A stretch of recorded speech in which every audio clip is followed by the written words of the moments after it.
بسم اللہ الرحمن الرحیم۔ امریکہ میں ایک مسلمان کا سچا واقعہ۔ امریکہ میں مقیم ایک تیونس مسلمان کو اس کی گھنی داڑھی نے $1 ملین سے زائد رقم کا مالک بنا دیا۔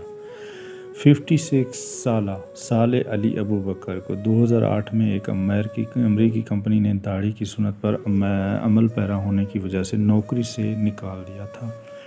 سوشل میڈیا پر زیر گردش خبر میں لندن سے شائع ہونے والے عربی اخبار القدس العربی کی رپورٹ کے مطابق امریکی ریاست مشیگن کے شہر ڈیٹرائٹ کی ایک عدالت نے تاریخی فیصلہ سناتے ہوئے انصاف کا بول بالا کر دیا۔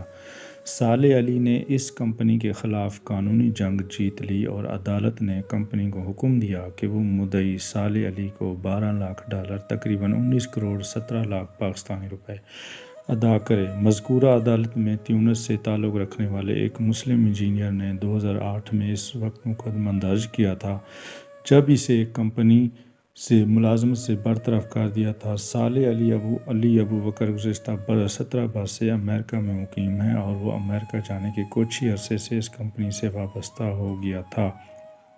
اس کے چہرے پر سنت کے مطابق گھنی داڑھی ہونے اور نمازی کی پابندی کرنے پر اسے نوکری سے نکال دیا گیا تھا۔ صالح علی نے اس مقدمے کو لڑنے کے لیے ایک مقامی مسلمان ایڈوکیٹ کو اپنا وکیل بنایا۔ ویڈیو اچھی